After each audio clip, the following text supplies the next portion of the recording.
परम सुखदम केवलम ज्ञानमूर्तिम द्वंद्वातीतम गगन सदृशम तत्त्वमस्यादिलक्ष्यम् एकं नित्यं विमलमचलं सर्वदेशाक्षिभूतं भावातीतं त्रिगुणरहितं सद्गुरुतं नमः।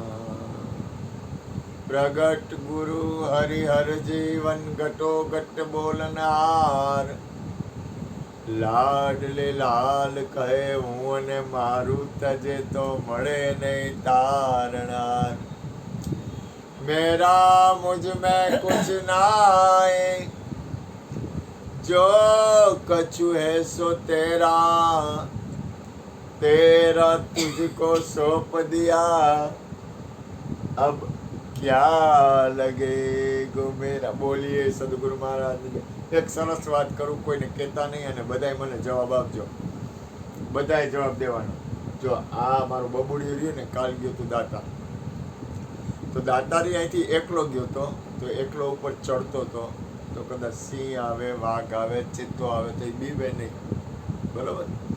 એમ કદાચ હું જંગલમાં જાઉં તો મને થોડો ઘણો ભય રહે, પણ છતાંય થોડોક મારામાં ભય ન રહે, બરાબર ને? તમે લોકો જાઓ તો તમને થોડોક ભય તો રહીએ, પણ છતાંય વાંધો ન આવે, હિંમત હોય તો, બરાબર ને?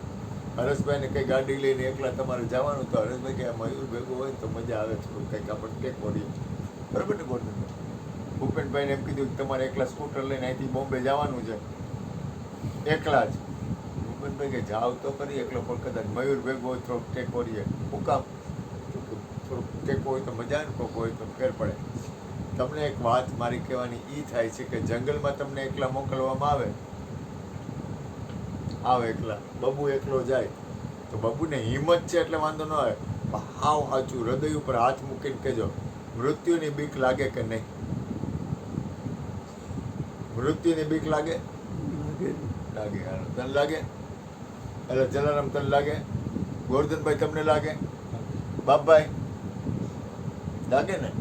બબુ કેમ છે મજો? બબુ બબુડી મારો દીકડો કાનો આચું કેજો બબુ, બબુ દીકુ બસ ના ના બાપુ કીધું એવું તને કોઈ કીધું જ નથી, તારે અંદરથી જવાબ દેવાનો, હા કે ના કે અમારે પડે આપણને નક્કી પડે, તમે જે બોલશો એ ઊંધું જ પાડશો, ન પાડું બસ નથી બીક કોઈના બાપની। શાબાશ, વાહ દીકરા, વાહ વાહ વાહ। હાલો ગુરુભાઈ, તમને બીક લાગે ને મોત? તને માં બીક લાગે ને મોત? મારી તને લાગે ને?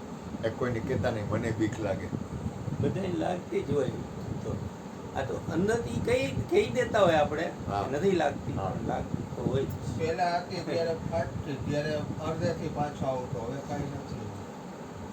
જો એક વસ્તુ યાદ રાખો, એક વસ્તુ નક્કી છે, એક વસ્તુમાં કાંઈ ફેરફાર થાય એમ નથી, અને નક્કી વાત છે કે મૃત્યુ, આમાં કાંઈ થયા એવું જ નથી, કોઈથી કાંઈ થયા એવું નથી, પણ મને ભય લાગે છે, નક્કી છે પણ કાંઈક એવું વાત, આ મૃત્યુનો ભય ન હોય ને એ હામો થાય। જોકે એવું કરવાનું નથી, હું એવું કહી તમે પકડતા નહીં મારી વાત। આ દુનિયામાં મોટામાં મોટો ભય હોય ને, મોટામાં મોટી ભય હોય ને, મોટા મોટું ભયની સ્થિતિ હોય ને, તો એક જન્મ અને એક મરણ, સૌથી મોટો ભય। જન્મ સમયે પણ એટલી પીડા છે અને શરીર છૂટે ત્યારે પણ પીડા છે, કારણ કે આ પાંચ એક કોથળો છે ને, એની બહાર નીકળી જવું ને બહુ અઘરું છે। આ કોથળો છે, કોથળો ડુંગળી ભરવાનો કોથળો, ડુંગળી ભરવાના કોથળાની બહાર નીકળવું ને બહુ અઘરું છે।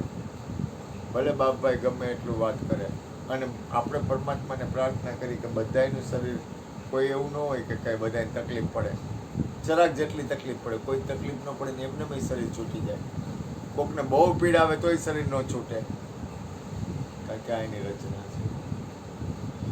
એમાં કાંઈ એવું નથી કે ઘણાને કે દુઃખ પડે તો જ શરીર છૂટે, એવું નથી. ઘણાને આવ રમતા રમતા શરીર છૂટી જાય.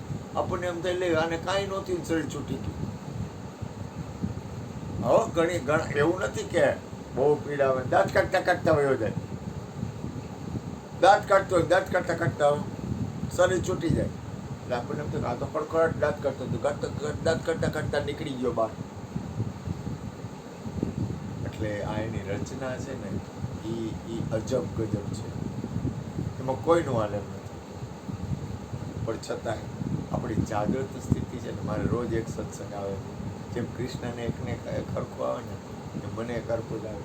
આપણી જાગૃત સ્થિતિ છે ને એ જરૂરી છે. તમારી અંદરની સ્થિતિ છે ને બહુ મહત્વની છે.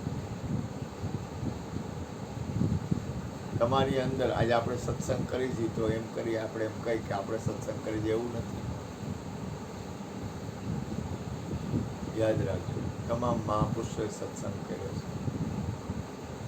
કબીરે સત્સંગ કર્યો છે, બુદ્ધે સત્સંગ કર્યો છે, મહાવીરે સત્સંગ કર્યો છે, ઈસુએ સત્સંગ કર્યો છે, પૈગંબરોએ સત્સંગ કર્યો છે. બધાએ સત્સંગનું મહત્વ આપ્યું છે, કારણ કે સત્સંગથી તમારી અંદર સ્થિતિ બંધાય. બીજું થોડોક ભય હોય ને, ભય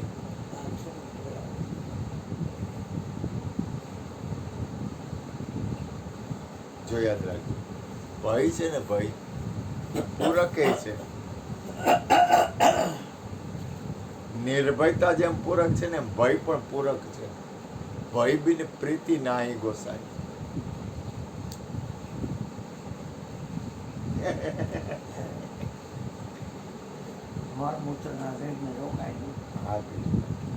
ભય નહીં હોય ને ભય તો તમે છે ને જાગશો નહીં. તમને ભય નહીં હોય ને